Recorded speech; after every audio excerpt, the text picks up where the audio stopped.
स्वागत है आप सभी का ग्लोबल आईटीआई यूट्यूब चैनल पे।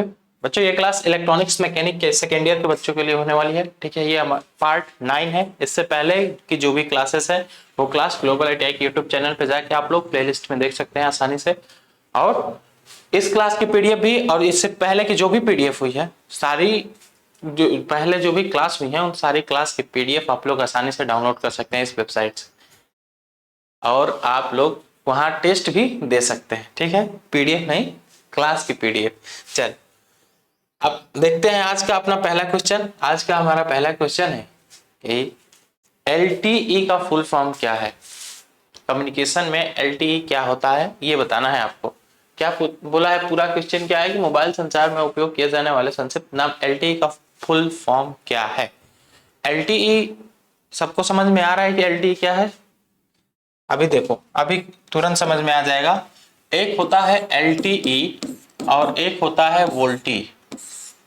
अब कुछ लोगों को इतना क्लियर हो गया होगा, जब जियो नया फोन लॉन्च किया था 2016 में, उस समय ज्यादातर जो भी फोन आ रहे थे वो एलटीई फोन आ रहे थे। एलटीई फोन आ रहे थे, उसमें प्रॉब्लम क्या थी? तो उसमें प्रॉब्लम ये थी कि एक साथ आप दो काम नहीं कर सकते थे। मतलब कि आप यदि फोन से बात कर रहे हैं तो उस समय आप डाटा नहीं यूज कर पा रहे थे, और यदि फोन से बात कर रहे हैं, यदि डाटा आप ऑफ नहीं कर रहे हैं तो उस समय दिक्कत होती थी आपको आवाज सुनने में भी, है ना।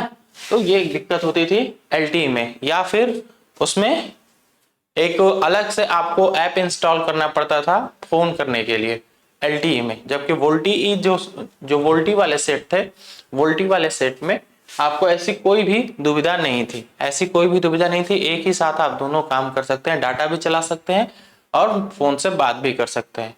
तो एलटीई का फुल फॉर्म क्या था? एलटीई का फुल फॉर्म था आपका long term evolution. Option A एकदम सही है, लॉन्ग टर्म इवोल्यूशन। और वोल्टी का फुल फॉर्म क्या हो जाएगा भाई? यहाँ पे वोल्टी का फुल फॉर्म क्या हो जाएगा? Voice over.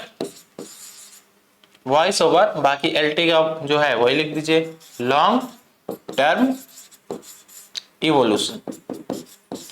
Long term evolution, ठीक है। तो एलटी और वोल्टी का मतलब समझ गए ना।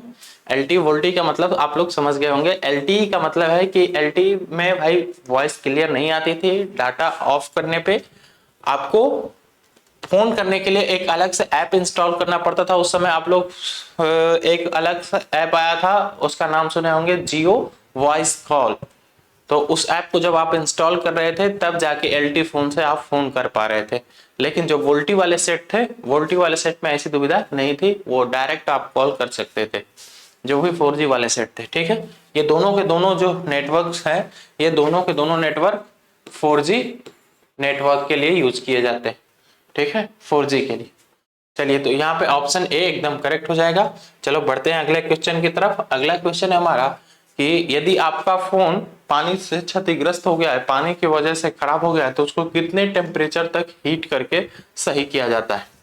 ठीक है, क्या क्वेश्चन पूछा है कि पानी से क्षतिग्रस्त मोबाइल फोन की मरम्मत के लिए टाका लगाने वाले स्टेशन, जो टाका लगाया जाता है उस स्टेशन पे या उस प्लेटफॉर्म पे कितना आपका टेम्परेचर होता है? तो वो टेम्परेचर होता है 250 डिग्री सेल्सियस। बस इस डाटा को केवल याद रखें, ये डाटा आपको याद करने लायक है, बस इसमें कुछ समझने वाली बात नहीं है। तो यहाँ पे ऑप्शन बी एकदम करेक्ट। चल अब देखते हैं हम लोग अगला क्वेश्चन। कौन सा लॉक उपयोगकर्ता द्वारा मोबाइल फोन का संचालन रोकता है? मोबाइल फोन का संचालन क्यों रोकता है? आज तो यदि मैं ऐसे बात करूं कि ऐसा कोई पर्सन बताओ जिसका मोबाइल पे कोई पैटर्न नहीं है, तो मुझे लगता है कि 99% लोग ऐसे ही मिलेंगे जिनके मोबाइल पे पैटर्न है। 1% होंगे ऐसे लोग जिनके मोबाइल के ऊपर कोई पैटर्न नहीं लगा है ना, क्योंकि प्राइवेसी इतनी ज्यादा बढ़ गई है सबके लिए, वो चाहे कोई भी हो, प्राइवेसी सबके लिए बहुत ज्यादा इंपॉर्टेंट हो गई है कि नहीं भाई। तो ये पूछा है आपसे, लॉक के बारे में ही पूछा है कि लॉक, कौन सा लॉक बोला है यार, कौन सा लॉक उपयोग करता है कि मोबाइल फोन का संचालन, मोबाइल फोन को आप दूसरे एक मोबाइल फोन को यदि आप चलाना चाहते हैं तो वहां पे सबसे पहले आपको कौन सा पैटर्न दिखता है? आपको सबसे पहले लॉक दिखता है, उस मोबाइल का पैटर्न लॉक दिखता है। वो पैटर्न लॉक क्या करता है? आपको मोबाइल चलाने के लिए रोकता है। यही तो काम करता है। जो मोबाइल के स्क्रीन पे लॉक लगा होता है वो उसका काम यह है कि आपको मोबाइल चलाने से रोकेगा, कि भाई पहले आप इसके मालिक से पूछो, वो यदि आपको फोन देना चाहता है तभी आप चला सकते हो, नहीं तो नहीं चला सकते। ठीक है, तो यहाँ पे क्या हो जाएगा, ऑप्शन सी बिल्कुल करेक्ट हो जाएगा, कीपैड लॉक। ठीक है, कीपैड लॉक या कोई भी पैटर्न होता है उस पैटर्न को कीपैड लॉक ही हम लोग कहते हैं। ऑप्शन सी एकदम करेक्ट है। अच्छा, सिम लॉक क्या होता है भाई, यहाँ पे थोड़ी सी बात समझने वाली है। सिम लॉक क्या होता है, देखिए जैसे आप लोग देखिए मैं एक सेटिंग आपको बता रहा हूँ। मान लीजिए कि आपका एक मोबाइल है ये, ठीक है, इस मोबाइल में सेटिंग दी रहती है, और मान लो कि कोई आपके घर में एक छोटा सा बच्चा है, उसने जाके सिम लॉक कर दिया। इसमें आपके सेटिंग में ही सुविधा होती है सिम लॉक करने की, सिम लॉक करने की सुविधा होती है आपके सेटिंग में। वहां से जाके सेटिंग लॉक कर दिया, तो अब क्या होगा, यदि सिम लॉक कर दिया है तो वो सिम तो वहां पे लॉक हो गया, उसको अनलॉक कैसे करेंगे। तो उसको अनलॉक करने के लिए जो भी आपके यूजर्स है ना, जो भी एंड्रॉइड वाले यूजर्स है, जब उसको अनलॉक करने जाएंगे तो वहां पे पैटर्न मांगेगा। अब वो पैटर्न जो मांगेगा तो सब लोग को मतलब परेशान हो जाता है कि भाई ये कौन सा पैटर्न मांग रहा है या कौन सा पासवर्ड मांग रहा है। तो वो पासवर्ड वही मांगता है जो आपके स्क्रीन पे लगा रहता है, जो आपके स्क्रीन पे पासवर्ड लगा है वही पासवर्ड वहां पे डालिए, तुरंत आपका सिम अनलॉक भी हो जाएगा, तुरंत सिम आपका क्या हो जाएगा, अनलॉक भी हो जाएगा। किससे, केवल आपके स्क्रीन पासवर्ड से। ठीक है, स्क्रीन पासवर्ड से या कीपैड पासवर्ड से। या फिर इसका एक और आपके पास उपाय है कि आप इस सिम को निकाल के किसी दूसरे मोबाइल में लगाएंगे तो वहां पे आसानी से आप उस सिम का यूज कर सकते हैं। केवल उस मोबाइल में लगाएंगे तो आप वहां यूज नहीं कर पाएंगे। ये आपका लॉक होता है सिम लॉक। तो सिम लॉक के बारे में समझ गए। अब देखो, एक होता है आपका IMI लॉक। IMI लॉक कैसे करवाया जाता है, IMI लॉक मैं आपसे बताया था कि IMI लॉक तब करवाया जाता है जब आपकी मोबाइल गुम हो जाती है या कोई चुरा लेता है, उसी समय IMI का यूज किया जाता है, या फिर जो भी सुविधा लेनी होती है हमें वो IMI के थ्रू ही लेते हैं। तो IMI लॉक यदि आप करवा दे रहे हो तो उससे फायदा आपको ये होता है कि जब आप जो सिम डाले हो उस मोबाइल में, उस सिम का यूज कोई भी पर्सन, चाहे वो कोई भी हो, कोई भी मोबाइल लेके गया है वो यूज नहीं कर सकता, क्योंकि वो किसी भी मोबाइल में यदि डालेगा उस सिम को तो वो सिम लॉक हो चुका रहेगा, क्योंकि उससे जुड़ा IMI नंबर ने उससे जुड़ा जो IMI नंबर है उसको हमने क्या करवा दिया, उसको हमने लॉक करवा दिया है। ठीक है, तो ये होता है आपका IMI lock. Software lock, software lock के बारे में तो सब लोग जानते होंगे कि सॉफ्टवेयर लॉक क्या है भाई, और हर एक एप्लीकेशन का अलग अलग अपना लॉक किया जाता है, हर एक एप्लीकेशन को। भाई जैसे आप अपने मोबाइल में देखते हो ना कि कुछ कुछ एप्लीकेशन होते हैं, जैसे कि मान लो इस समय सुविधा के लिए तो जो भी जितने भी लोगों के मोबाइल में फोन पे, गूगल पे या फिर पेटीएम, जो भी ट्रांजैक्शन वाले ऐप है उस ऐप को लॉक कर दिया जाता है, तो वो सॉफ्टवेयर लॉक होते हैं। और कुछ कुछ लोगों के लिए प्राइवेसी वाली चीजें होती हैं, भाई अच्छे अच्छे फोटो भी रखने होते हैं तो वो एल्बम को भी एल्बम वाले सॉफ्टवेयर के ऊपर भी अपना लॉक लगा देते हैं ना। तो ये होता है आपका सॉफ्टवेयर लॉक। सॉफ्टवेयर लॉक मतलब कि एप्लीकेशन लॉक, जो आप पर्सनली किसी एप्लीकेशन पे लॉक लगा रहे हो वो होता है सॉफ्टवेयर लॉक। तो उम्मीद है ये बात काफी अच्छे से आप समझ पाए होंगे, सभी लॉक अच्छे से आपको क्लियर हुआ होगा। यहाँ पे ऑप्शन सी बिल्कुल करेक्ट था। चलो देखते हैं हम लोग अगला क्वेश्चन। अगला क्वेश्चन है कि सेल फोन के IMI नंबर में पहले 2 अंकों में से कौन सा कोड अंकित होता है। पहला जो 2 नंबर होता है वो किसको डिनोट करता है, वो आपके कंट्री कोड को डिनोट करता है। Option C. ठीक है, चल बढ़ते हैं अगले क्वेश्चन की तरफ। अगला क्वेश्चन है सेल फोन में दूषित करप्टेड सॉफ्टवेयर को ठीक करने के लिए। हाँ देखो भाई, यदि आपका सेल फोन करप्टेड हो गया है, यदि आपका सेल फोन करप्टेड हो गया है तो उसको सही करने के लिए क्या किया जाता है, सेल फोन करप्टेड हो गया है तो आप लोग जाते हो किसके पास, आप लोग जाते हो सर्विस सेंटर के पास। सर्विस सेंटर वाले से कहते हो भैया देखो हमारा फोन करप्ट हो गया है या बहुत स्लो चल रहा है, बहुत ज्यादा हैंग कर रहा है, इसको कुछ सही करिए, कुछ ठीक करिए। तो वो क्या करता है, वो आपके मोबाइल को लेता है और तुरंत उसमें यूपीएस सिस्टम अप्लाई कर देता है, सॉरी यूएफएस सिस्टम अप्लाई कर देता है। तुरंत क्या करता है भाई, तुरंत यूएफएस मतलब कि ये यूएफएस का फुल फॉर्म क्या है? Universal flash storage. Universal flash storage तुरंत अप्लाई करता है और आपका जो मोबाइल है वो मोबाइल सही हो जाता है ना। तो करप्टेड मोबाइल को ठीक करने के लिए क्या कौन सी टेक्नोलॉजी यूज की जाती है? यूएफएस। यूएफएस ऑप्शन सी बिल्कुल करेक्ट। ठीक है, ऑप्शन सी यहाँ पे बिल्कुल करेक्ट। चलिए अगले क्वेश्चन देखिए।